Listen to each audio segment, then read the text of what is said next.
Hello, my name is Paul. I've started this YouTube channel for my fascination with scary stories, deep web stories, murder stories, so on and so forth. My particular favourite at the moment being Stalker stories. I find them really interesting, sometimes amusing, but most of the time just frightening. On this channel I'm going to be telling stories that I've found online through various sources, people sending me stories, and also, like this one, personal stories. So sit back, grab some popcorn, and let's get scared. Now, this story didn't just happen to me. It happened to me and my uncle, who I will call Jimmy. It's not his real name. So a little bit of backstory on myself.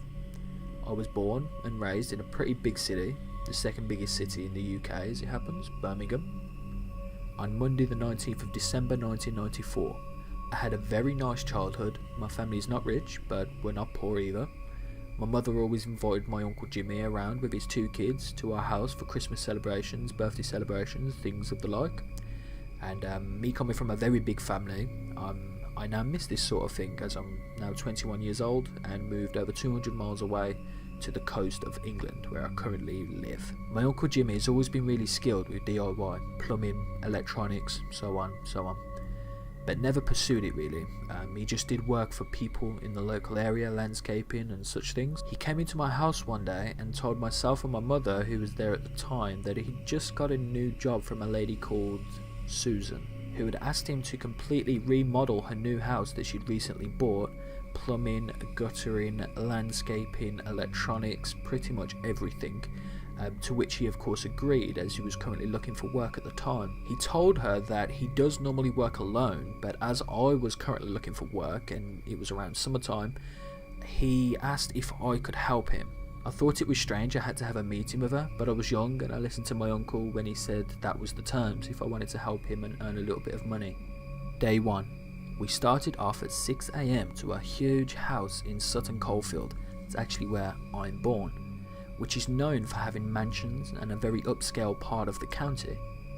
After 1 hour on the bus, we arrived. The first thing I noticed about the house is that it was absolutely beautiful.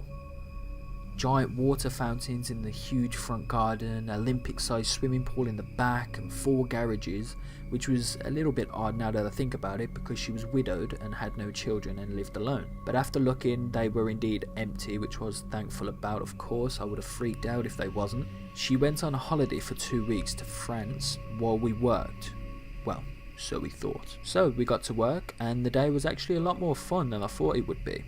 My uncle and I roaming around this mansion alone, taking a break to eat our sandwich in the biggest marbled covered kitchen I'd ever been in.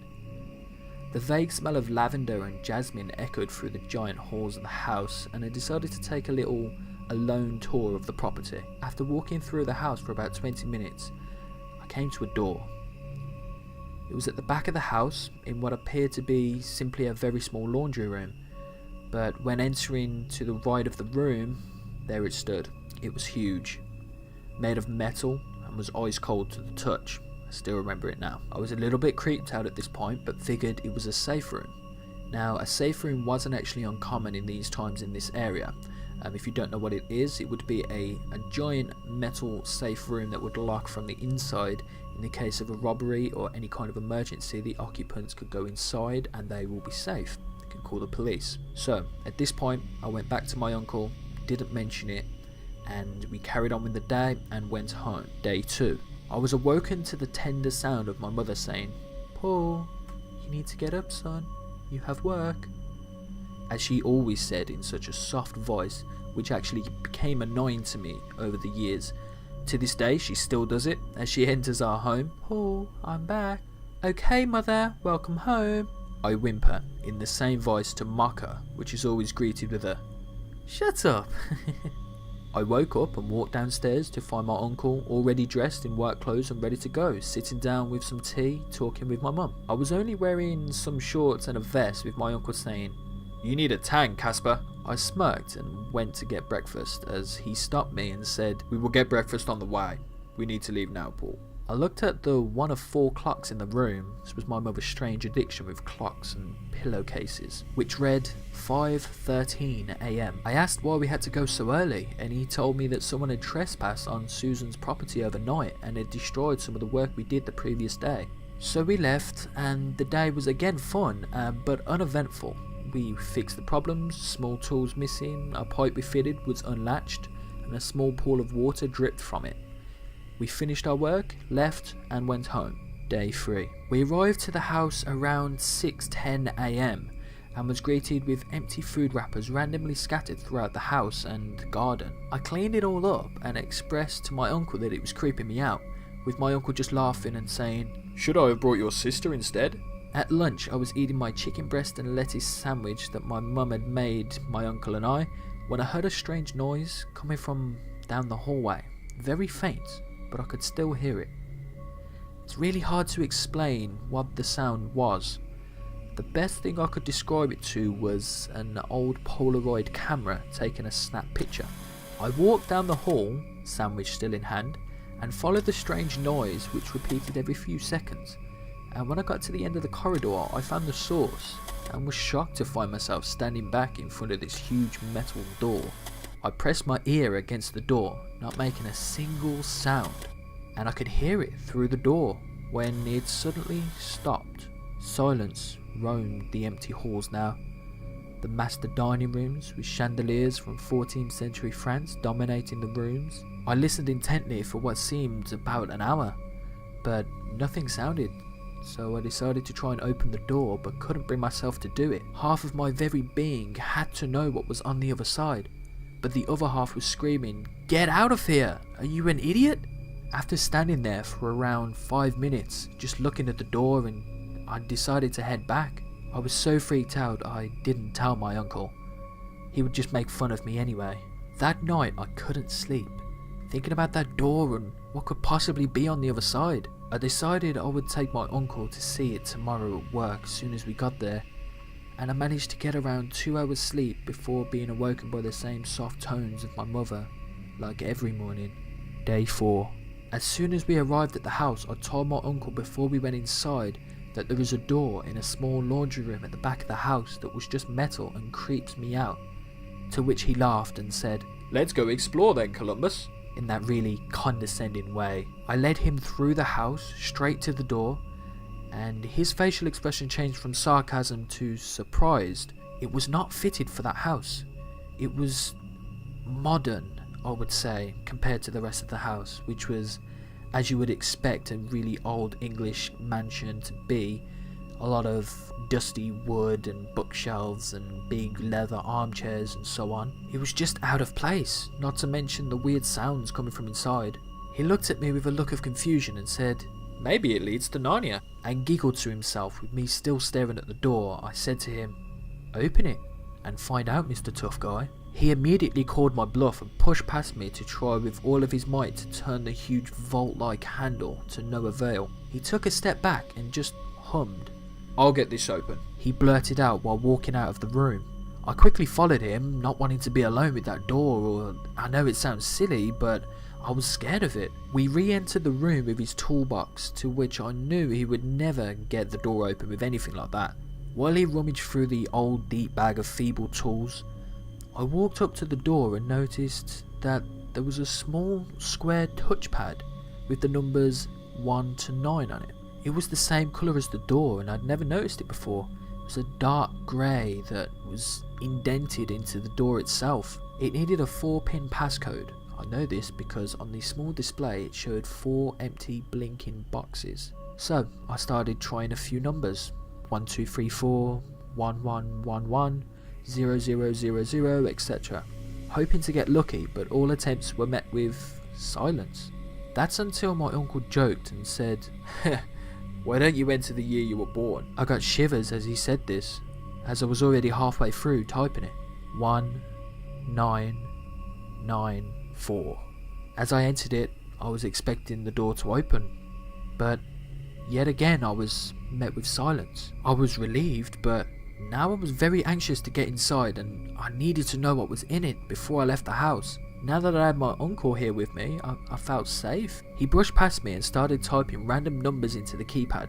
He's a pretty big guy, so I couldn't see what he was typing, but I could hear him huffing every failed attempt he did. After a few attempts of getting nothing, the silence was met with a gigantic pop. The sound of a lock moving from its slumber shocked us both. I looked to my uncle and he stepped back, and the biggest look of horror on his face to this day. I have never seen him or anyone else look that scared before. I looked at the passcode and it read 1971. That's the year he was born. I don't know why, but I was so scared I actually started laughing a little bit, but was jolted from my laugh with a small slap to the back of the head from Jimmy, and met with a "Come, we're leaving, Paul." We ran out of the room, down the hallway, out the front door, and hauled ass. Day 5 to 11. We didn't go back to the house for the next 6 days. I didn't want to, he didn't want to. I went to his house, he's not home. I spoke to his children, my cousins, and they didn't know where he was. In fact, no one knew where he was. It was only on the 12th day that we actually returned to the house. It seems he went all the way to London to see her estate agency to try and get more information about the house, that door, and her. After a short discussion between my uncle, myself, and my mum, we agreed that my uncle and I would go back to the house. We needed the money, but we knew we wouldn't be working until we knew exactly what was in that room. When we arrived, we didn't say a word. We went straight to that room, where the door was completely shut. Not the way we left it. Everything went silent again as we crept towards the door.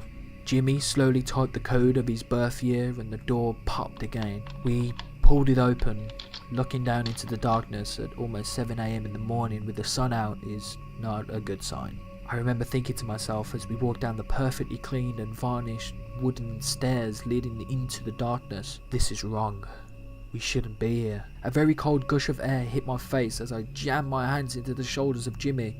He was walking outstretched now with a flashlight. As we reached the bottom of the very long and tedious staircase, we found ourselves in the middle of a gigantic room. The room was almost completely dark, apart from one gigantic red bulb of light in the middle of the room next to the stairs. At the time, I called the room the Red Room when explaining it to my mother, father, sister and cousins. Now I know the Red Room is something completely different on the dark web. But that's another story. The whole room was red, not as in blood, but from the light bulb that hung in the middle of the gigantic room. It was pulsating a deep red colour. Looking around the room, I saw things hanging from lines drawn across the room. When I took a closer look, I realised they were pictures. Hundreds of pictures of unknown people. People of all ages, children, women, men, elderly. Whoever was taking the pictures did not discriminate. There were strange trays filled with clear liquids and other things I didn't really understand. All of the walls were covered in these photographs. So many photographs. It was hard to make them all out because of the giant light bulb, but only lit, I would say, around 40% of the room. Straining my eyes, I noticed there was something in the corner of the room which actually looked familiar.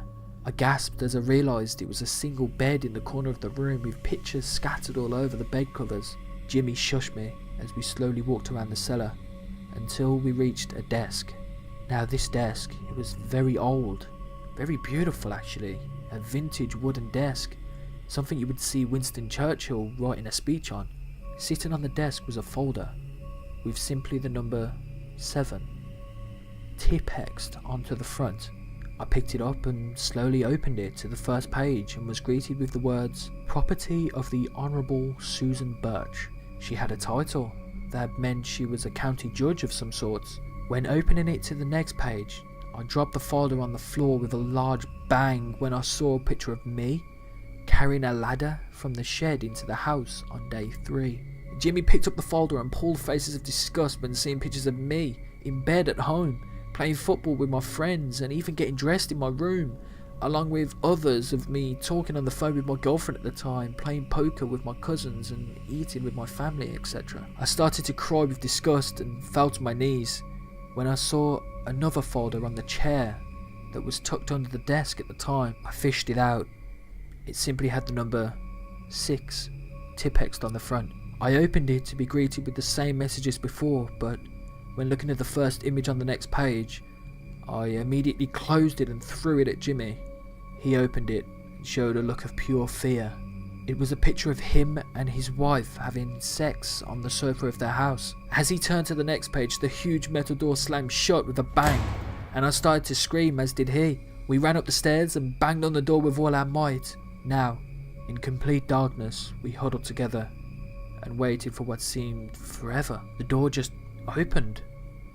As it opened, we ran out of the room, through the hallway, out the door, and hauled ass again. As soon as we got home to my mother's house, we explained the situation and called the police. Around 2 weeks later, they arrested Susan, who turned out to not be the owner of the house at all. In fact, she was a homeless woman who was squatting in the house at the time, with the real owners visiting family in the United States. God only knows what she was planning, but thinking about it, I don't ever want to know. I hate metal doors.